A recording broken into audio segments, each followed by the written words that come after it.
Hello everyone, welcome back to Real Literature. So in this video, I'm sharing my personal handwritten notes on Bacon's of studies.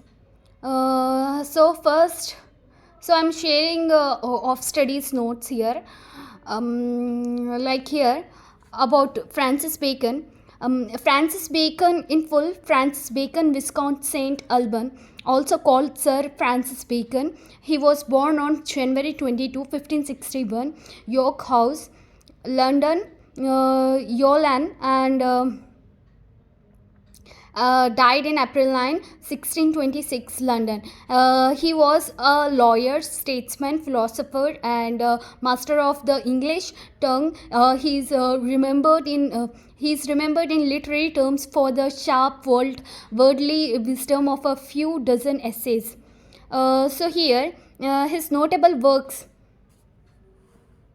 His notable works are Advancement of Learning and Commentarius Solutus de Sapientia Veterum and Instauratio Magna, the New Atlantis, Novum Organum. Francis Bacon was born into a prominent wealthy family, and he was the family's youngest son. Bacon's father was Sir Nicholas Bacon, who held the powerful government position of Lord Keeper of the Great Seal,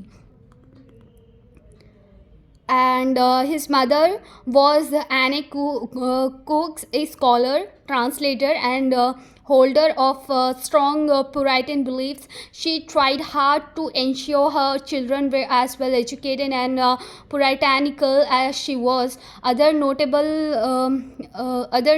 people who lived in the same era as Bacon include Galileo Galilei and William Shakespeare, both born in 1564, and Johannes Kepler, born in 1571. Bacon's education reflected his upper class background. He was, he was tutored at home until aged 12. He entered the University of Cambridge, where he was again tutored privately. His lessons were conducted entirely in Latin, focusing on arithmetic, astronomy, geometry, and grammar, music theory, logic, and rhetoric. So here comes our essay of studies by Francis Bacon.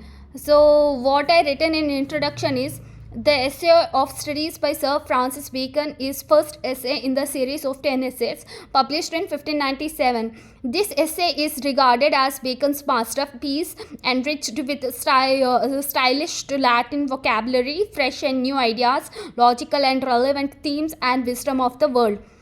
So what is the exact summary of studies is studies I started here like studies serve for delight studies serve for delight, ornament, and for ability. Francis Bacon gives account of three chief uses of studies. The first use is that they serve for delight. This delight may come in solitude or in leisure after retirement from active life. Secondly, they serve for ornament in communication and conversation and discourse. A person who is well read can talk more attractively, right? And then an uneducated person, the person who is well read can talk more attractively than an uneducated person. The third use of studies is they help in judgment and disposition of a business. An expert man can judge matters one by one when they come face by face to him, and he executes them according to his experience. However, this is not the case with an educated man. He can give counsels at any situation according to his knowledge, and thus learned men are best at marshalling of affairs. However, studies have their limitations. If too much time is spent at the studies, it is nothing more than sloth. If they are used excessively in conversation, they show exaggeration and posing of a person. And if a scholar makes each and every judgment of his life with the help of his knowledge, it is just foolish and humorous behavior of the scholar. Bacon says crafty men contempt studies, simple men admire them, and wise men use them. The men who are hard workers or primitive men hate or contempt studies. However, the men who have simple wits admire them. Moreover, the men who are wise use the practically. Studies do not teach their own use. It is the wisdom of a person that teaches him their usage. The writer further supports this argument in the following statement: some books are to be tasted, others to be swallowed, and some few to be chewed and digested.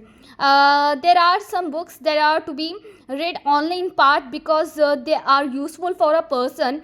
It is not worthy to read them word by word. So here, on contrary, there are some books that are to be read not with curiosity, and some are to be read completely with attention and diligence, because they require the full attention of the reader. Moreover, this category of books has treasures hidden in them that can be found only by readers' diligence. There is a phrase Bacon says, $1 million verse, I can say, according to him also. And reading make a full man, confidence a ready man, and writing an exact man. The writer describes some facts about studies. He says if a man writes little, then he needs to have a great memory to remember all the learned things. So Bacon impressed reader through his comprehensive and great sayings. He says histories make men wise and poets witty. The mathematics subtitle natural philosophy, philosophy deep, moral grave, logic and rhetoric able to contend. The above stated couple of lines contains an ocean of meaning in it. Bacon says that it is a history of ancients that make new generations wise and witty. These are rules and laws stated by ancients that make mathematics subtitle in its nature. And it is because of histories that philosophy has deeper meanings, and logic and rhetoric are able to defend through arguments. Bacon is of the view that any impediment or stand in the way can be wrought out by fit studies. If a person considers oneself dull, he can make him better through studies.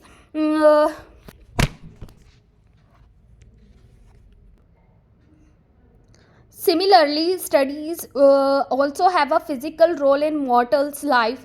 If a man's wit is unable to focus at a point and it keeps wandering, let him study mathematics so that he may learn to demonstrate rationally. If his wit is unable to find differences, let him study the schoolman. If a man is not able to call upon one thing to prove and illustrate, I need to focus here. To call up one thing to prove and illustrate another, he should study the lawyer's cases. Bacon endorses the essay by saying,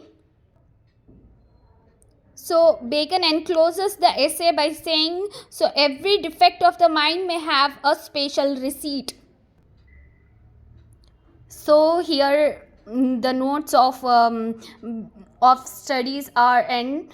I hope you all liked my reading and my notes also. I know I have did some mistakes in reading. Sorry for that. And I hope you like this video. Please thumbs up and subscribe to Real Literature. If you have any queries, ask me in the comment section below. Bye bye.